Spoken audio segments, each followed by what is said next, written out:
الرحمن الرحيم الحمد لله رب العالمين وصلى اللهم على خير خلقه محمد صلى الله عليه وسلم وعلى آله وصحبه أجمعين أما بعد. Tendeza Allah subhanahu wa ta'ala, Allah nanyini buyinza, Allah subhanahu wa ta'ala yatonda omuntu nabeera nga amuwa amagezi agamwawula ku bisolo ne ku binyonyi ne ku biwuka n'ebintu ebirala byonna. Era mu Qur'ani agandi walakad karramna bani adama, nasukkulumya omwana Adamu ne mwawula ku bisigaddeyo byonna mu bitonde. Omuntu ye namba wanu mu bitonde Allah bye yatonda, wawaggulu nnyo n'okusinga malayika za Allah ze yatonda, kubanga era bwe yamala okutonda omuntu yalagira ebitonde byonna ebyaliwo bisalyutinge biwe ekitiibwa Adamu Allah nga amutonze. Kitegeeza nti abantu tuli banjawulo, Allah yatwawula ku bisigaddeyo. Tusaana okubeera ab'enjawulo mu nsi eno mutuwangalira okusinga byonna ebiri ku nsi, kuba ffe tubifuga.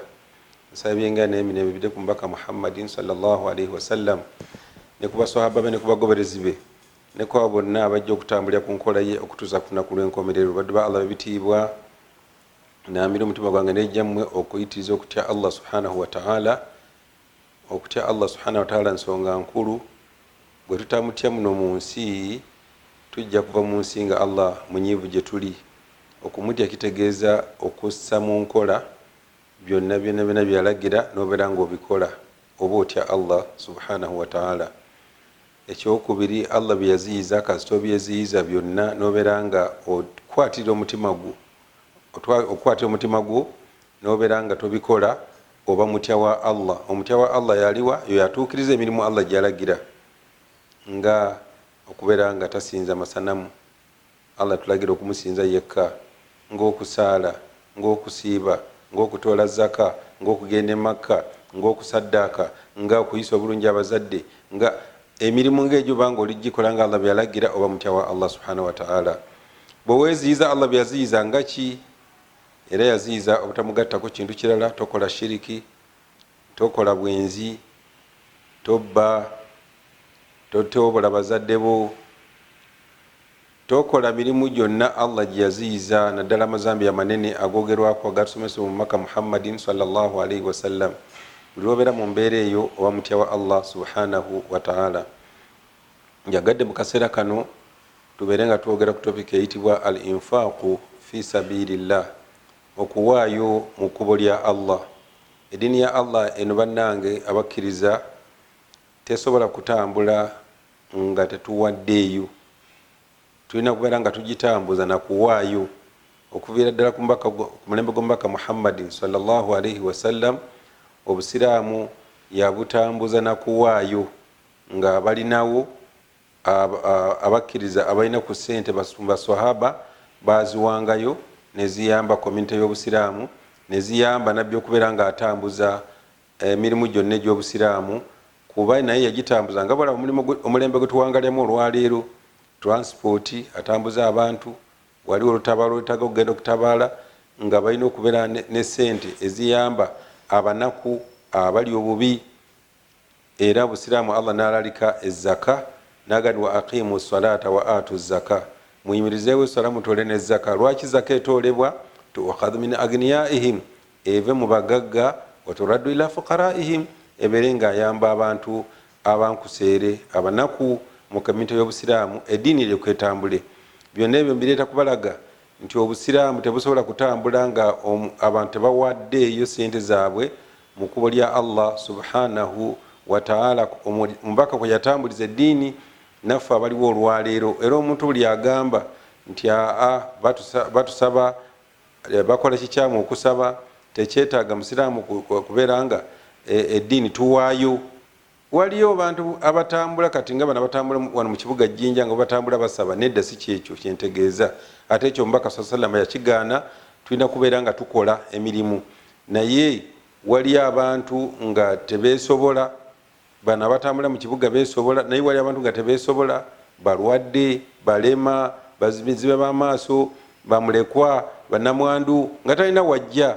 abantu abo komite y'obusiraamu yeyina okubeera nga ebayimirizaawo obusiraamu tebusobola kutambula nga abantu abo tetubafaako tubatunulira butunuulizi bannamwandu bamulekwa. tulina okubeera n'engeri ebayimirizaawo mu ddiini. obusiraamu bwennyini okubutambuza butambulira ku kaashi, bwetaaga sente okubeera nga butambula. kakibe ekitebe nga kino kyenimu ekya disitulikiti eno ey'Ejjinja kiba kyetaaga sente ezikitambuza.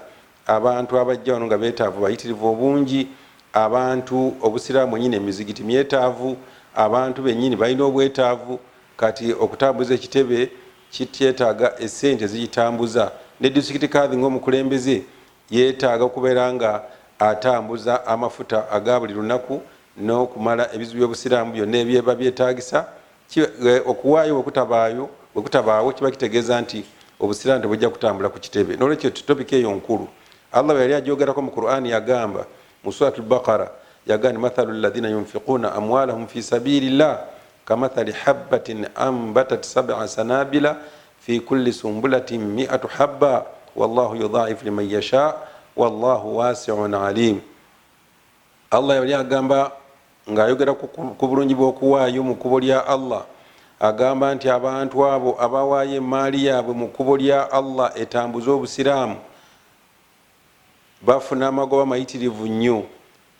Omufaano gwe yatuwa yaganda kamathali habba, kiringa bwolaba empeke emu eyakasooli gyosimba nga enkuba etonnye nga bweri kutonnya kati, nebeera nga empeke eyo bwogisimba eyakasooli evaako eyinza okuleeta eyinza okubeera nga empeke eyo ebaddeemu nebeera nga kasooli omu bwati abazze avaako empeke 10 oba okusuuka 10 ngaate wasimba emu. kati n'omuntu yenna awaayo mu kkubo lya allah, allah subhanahu wataala emaali ye agyongera amaanyi n'abeera nga oba oyagala okubeera nga ogaggawala beera muntu awaayo mu kkubo lya allah, allah ajja kubeera nga ayinjiwaza emaali yo nga bwolaba bw'osimba kasooli n'abeera nga empeke emu evaamu kasooli mungi. Subhanallah, naawe emaali yo allah agiyinjiwaza, maali yo yeeyongera, emirimu gyeyongera mu maaso ga allah subhanahu wataala nga bwolaba kasooli oyo bwayinjiwala naawe emirimu gyo bwe gibeera n'emaali yo bwebeera. wallahu yudhaifu liman yasha wallahu wasi'un alim. allah ayongerako nga bw'abalabye ku bantu abawaayo mu kkubo lye, allah agenda abongera. n'olwekyo tukirabye mu aya eyo ekikulu ennyo ekirimu nti okuwaayo emaali buli nabeera nga agiwadde mu kkubo lya allah subhanahu wataala kiri kimu ku bintu ebyongera omuntu maali yo okubeera nga yinjiwala. mujja kwewunya nga abantu bangi abasinga okusaddaaka ate nga allah basinga okuwa era nga maali yaabwe tekendeera esigala yeyongera bweyongezi ng'ate bagiwaayo nnyo mu bungi. Subhanallah, ekigambo ekyo kikulu nnyo ekyokubeera nga emaali yeyongera ng'omuntu omuntu agiwaayo maali ye ebeera nnyingi ate y'okusinga oyo mukono gaamu agamba nti nze sijja kubeera nga nsaddaaka kubanga maali yange bwe nsaddaaka ejja kuggwaawo. mu Qur'ani allah subhanahu wataala atulabula natugamba wa anfiqu, muweeye mu kkubo lya allah mimma razaqnakum, mugabe ku ebyo allah be yabawa min qabli an yatiya ahadakum almaut, ng'omu ku mmwe tannatuukibwako kufa fayaqula rabbi lawla akhartani ila ajalin qarib fa asaddaqa wa akum min as-salihin. omuntu waayo emaali ku ssaawa eno gwe omusiraamu ng'ogirina ng'ekiseera tekinnatuuka ekyokubeera nga wejjusa nga ssaawa y'okufa etuuse, emaali yo tewagiwaayo mu kkubo lya allah, emaali yo teyakuyamba kubeera ng'otuukiriza ibadaati mirimu allah gyakulaalikako, ofudde nga maali yo terimu muzigiti, ofudde nga emaali yo tosiigangako muzigiti rangi, ofudde nga maali yo togulangako mikeeka mu muzigiti, ofudde nga ku ssomero ly'obusiraamu eriri ku kyalo tekuli sente zo, maali ogirina mu bungi tozimbangako muzigiti, gwogenda kulyamu gugenda kubeera gukugabirira mu kiseera ng'oli mu kabuli. allah kyatugamba muweeyo nga mukyalina obusobozi, mukyalina emaali eweeri giweeyo mu kkubo lya allah nga temunnatuukibwako kiseera kyakufa. ekiseera ekyo kituuke fayaqula rabbi laula akhatani ila ajalin qarib, omuntu abeerenga yejjusa nga alaba malaku mauti etuuse, saawa y'okufa etuuse, naye ng'emaali ye ku nsi kuno alese loogi, alese ebizimbe ebirimu loogi nga birimu kubeera nga batambulizamu bwononefu, ate nga buli abagendamu mweri mu kabuli afuna empeera ey'okubeera abantu abo mu loogi, okubanguwiriza okujemera Allah mu loogi ebyo buli kyebakolayo emisango gye bafuna ne nanyini loogi agifuna. Subhanallah, olw'okwanguriza abantu okubeera nga bakola obwenzi n'abazimbira loogi.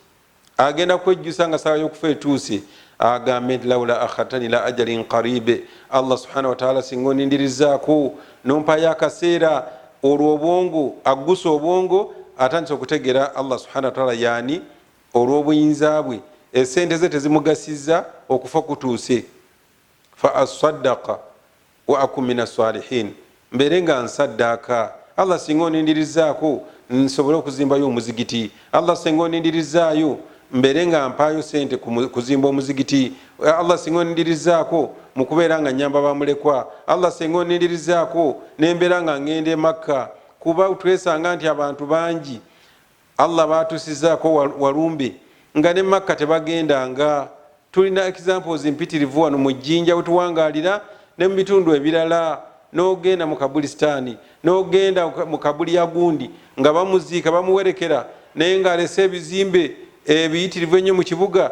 Wallahi nge Makka tagenze. N'ogamba kaluno muddu agenze atya? Omubaka sallallahu alaihi wasallam yagamba nti omuntu man malaka zadan, omuntu bw'abeera ne maali, bw'abeera ne maali emusobozesa okubeera nga agende Makka, falamu yahujj, n'agaana buganya okubeera nga agende Makka, falyamutu insha yahudiya au nasraniya, afenga bwalaba, afenga munaswara oba muyudaaya, naye nga atafudde mukkiriza olw'okubeera nti naganya ogende Makka ng'ate maali weeri. Abantu bangi betuwangaddeko nabo nga sente ebawulira bagiyita neyitaba, naye wallahi nga tabadde mu magezi gamutwala. Era buli omugamba gende Makka agamba nze nkyabulamu, nze nno gwolaba nkyayagala abakyala, nze nno gwolaba njagala ngende Makka nga nafuye nga sikyasobola kukola bwenzi, hijja yange ebeere entuufu. Gyobeera nti yakola ne Allah endagaano nti ajja muwangaza paka lwananafuwa, aba akyali awo akyabalaata, Allah n'aleeta walumbe, eitha nga ayita mu accidenti, oba okuyita mu bulwadde bw'ekibwatukira, oba okuyita mu ngeri yonna, walumbe najja n'amutuukako n'abeera ng'afa. Omuntu oyo yejjusa nnyo, era ffe abali ku nsi tumunakuwalirako nnyo omuntu ng'agenze bw'atyo nga takoze hijja, tazimbye mu muzigiti, tayambye bamulekwa, talina bantu bayamba mu kubu lya Allah subhanahu wa ta'ala, wabule maali ye yiye na famire ye, n'abeera nga oluusi agireka ku nsi kuno, n'ebeera nga abantu bagikozesa makubo mabi, kubanga taleseewo n'abantu bagenda kubeera nga bamutaasa, bagenda kubeera nga maali ye bagikulaakulanya mu kubo lya Allah nga bagiwaayo, oluusi nga tebaliiwo, ye mwenyini teyagaba, n'abantu baleseewo tebasobodde kubeera nga bamutaasa. Ninako omuntu oyo yagala okugenda Makka, n'agamba ngenda Makka, hijja bwe yatuuka n'agamba omukyala yanobye, sijja kugenda Makka, omukyala yanobye, nteekwa okugenda n'omukyala. Omwaka ogwaddako nti ate ngenda mu byakulonda, nze bwe ngende Makka bajja kubeera nga bampangula akalulu. Nemugamba tugende osabe Allah akuwa akalulu, n'agamba nedda. Emyaka gyalinga 3 miramba, omwaka ogwasembayo Allah n'abeera nga yamujjulula, wallahi nga tagenze Makka. N'abantu bagamba bannange asaana okubeera nga akolerwa hijja, ebeere nga emutaasa mu kabuli gy'alaze, emaali yalese nnyingi, tumukolere hijja.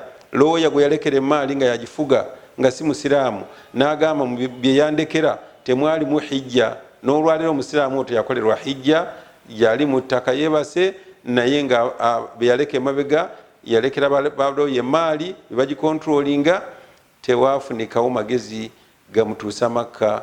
N'abakyala byagamba nti bamugaana okukola ibada za Allah, be basikira emaali ye nebabeera nga bagisigalamu. Omuddu we n'abeera nga fafaaganirwa mu maaso ga Allah subhanahu wa ta'ala. Awo omutontomi omuwarabu yagambira nti qul li birabbika maadha yanfau lmaalu in lam yuzayinuhu ifdalun wa ihsanun, almaalu kalmaai in tahbis sawaqiyahu ya'san وإن يجري يعذب منه سلسال إن الثراء إذا حيلت موارده دون الفقير فخير منه إقلال الله أعطاك فابذل من عطيته فالمال عارية والعمر رحال. nga mutontomi yagamba Omwarabu nti njagala ontegeeze gwe mwana Adamu alina sente yegasa ki bwebanga teriimu kubeera nga omuntu agaba mu kkubo lya Allah n'awaayo. Emaali ddala egasa ety omuntu oyo atawaayo. Muli alowooza nti maali emugasa naye nga emaali ye temugasa. Buli atawaayo mu kkubo lya Allah nga musiraamu akimanyi nti emaali yo terina kyegenda mugasa. Kuno ku duniya akaseera katono nnyo, era nabbi yagamba yaqulu labdu maali. Omwana Adamu agamba maali yange maalahu min maalin illa min thalathin, talina maali okujjako ebika ebisatu byokka. Nabbi nagamba gyolidde negenda mu lubuto negyoguzeemu olugoye olulungi n'olwambala neeyo gyowaddeyo mu kkubo lya Allah. Naye kati mu kkubo lya Allah omuntu awaddeeyo avuddewo bwereere okulya ku maali ya giryako kaseera katono, emyaka tuwangala 6 n'okwo obuwangazi bwe ne bukomaawo. Emaali yonna gyolese nebeera nga bwekuba kulya oliddeko katono olese nyingi mu bungi togiwaddeyo mu kkubo lya Allah. Omuwala mutontomi agambye mbuulire oyo maali ye beemugasizza ki bw'aba tawaddeyo mu kkubo lya Allah subhanahu wa ta'ala. Nagani almaalu kalma, emaali yo gye mulaba eringa mazzi. Intahbi sawaqiyahu ya'san, bw'oziba emyala eno mu busoga gye tuyita ebyeta, emyala egitambuza amazzi bw'ogiziba amazzi gawunya, naye ate bw'oggula emyala amazzi gaba gawuumerera. Ategeeza ki? Emaali eringa bwolaba omwala buli lwoguziba bwoti amazzi gawunya buunya. N'omuntu atawaayo maali ye mu kkubo lya Allah afaana nga omwala ogwo bwe baguziba guunya. Buli atagaba afiirwa, afafaaganirwa, obulamu bw'omusaasira ng'agenda mu kabuli naye nga teyeekoleredde. Emaali eyiye nabbi jaga nti emaali eyiyo yeeyo gyoba waddeyo mu kkubo lya Allah esigadde yabasika. Era n'abuuza nti ayyukum maalu warithihi ahabbu ilayhi min maalihi, ani ku mmwe asiima okubeera nga maali ebeera yabasika ye nga talina yiye. Kati omuntu w'ekika ekyo atawaddeyo mu kkubo lya Allah emaali ye bayabasika teba maali ye takoze yiye, alekedde baana emaali naye ng'omuntu talina keyekoledde mu kabuli. Buli lwobeera nga owaddeyo mu kkubo lya Allah otodde zaka abantu bangi tebagitoola abagagga.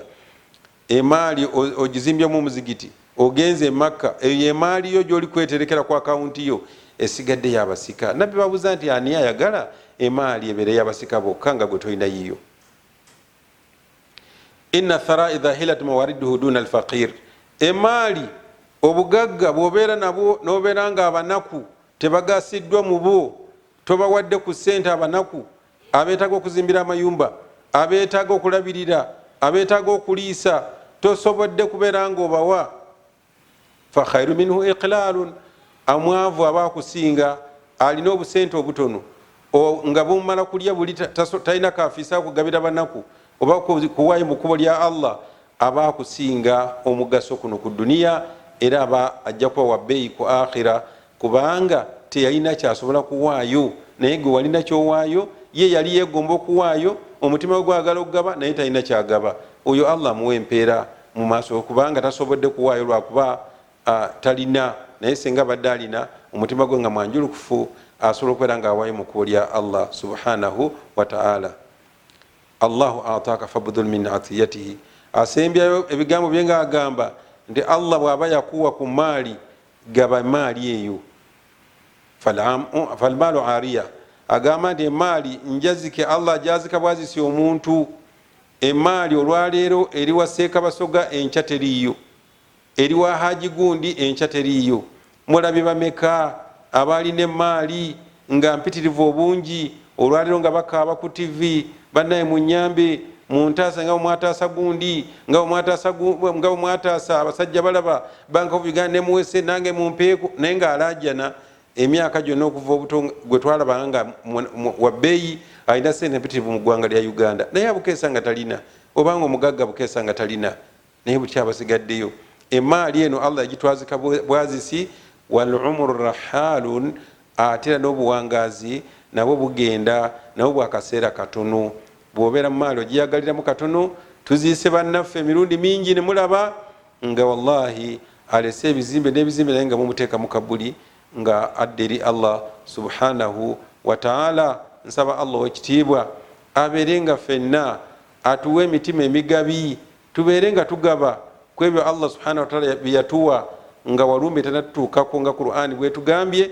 Era yensonga laki nti eyo erimu ku ayati oba ku suratu munafiqun ne suratu ljumua, information erimu yeyo enkulu ngaeggwako Allah agandi gaba nga tonatuukibwaho kufa. Nabbi yagisomanga buli lwakutaanu nga asoma suratu ljumua ne suratu munafiqun, naye nga message erimu gyayagala okuwa abasiraamu yeyo yakubeera nga betekeratekera kabuli baweeyo nga tebannatuuka ku mbeera yakufa. Ebiseera ebirala ebyo bisinga n'obungi yasomanga suratu al-a'la, sabbih isma rabbika al-a'la, nasoma ne suratu al-gashiya. Message erimu mu suratu al-a'la egamba nti bal tu'thiruna al-hayata ad-dunya wal akhiratu khayrun wa abqa, nti mwagala nnyo obulamu bw'edduniya ne mufuna emaali ne mugaana okugiwaayo nga olunkana edduniya eno. Toyagala kuvaako kantu, olina akalyakaani, tovaako maali yo towaayo. Wena oli kulunka dduniya ozimba kino kizimbe, omaliza ozimba ekyokubiri, njagala nkole kino, njagala bwe ziwera ennyo mu bannaffe bali abalina ku ssente ab'ebweru balowooza genda kuzimba ku mwezi. Kuba kati kyekiriwo abantu saawa ne batandika okubeera nga matiriyo bagajja ku dduniya eno ne bagenda bazimba ku mwezi eyo nga gye bayagala okubeera nga bakyakalira n'okuwangaalira. Batandika okubeera nga abantu bazimbayo amayumba. Ku nsi eno alabanga eno azimbye akoze byakoze, naye asazeho kwambuka ate agende ku mwezi naye alekeyo ekizimbe. Naye bw'omubuuza nti mu busiraamu owaddeyo bimeka byewakakola ebyeddiini ebijja okusigalawo nga athar nga bwebuufu bwolese, inna nahnu nuhyi lmauta wa naktubu ma qaddamu wa atharahum. Allah agamba nti nze nja kuzuukiza abafu nga bavudde bamaze okufa, wajja kubaayo okuzuukira. Allah subhanahu wa ta'ala nayogera n'agamba mu suratu Yasin ti Allah subhanahu wa ta'ala awandika byetukola saawa eno n'ebyo athari zetujja okulekawo nebetugenda okulekawo ku duniya. Allah ajja kubeera nga nabyo abiwandiika. Mwanadamu atharu ki gyogenda okulekawo mu duniya? Kusomesa, wasomesa ddiini, wazimba somero lisomesa busiraamu, walekawo muzigiti ye atharu nga bakasula ewandegeya bye baleka, n'abagagga balala balese babyemuke, abalese zirimbo nga bagulidde abasiraamu limbo, abasiraamu bangi abazimbye emizigiti. Eze atharu Allah zagandi awandika saawa eno byokoze n'ebyo byogenda okulekawo ng'ogenze mu kabuli. Tubeere mu bantu abagaba era bajja okuleka athari kuno ku nsi nga tugenze mu kabuli. Nsigadde Seka Ismail Adi Basoga, District Kadhi Jinja, wa akhir da'wana anil hamdulillahi rabbil alamin. Wassalamu alaikum wa rahmatullahi wa barakatuh.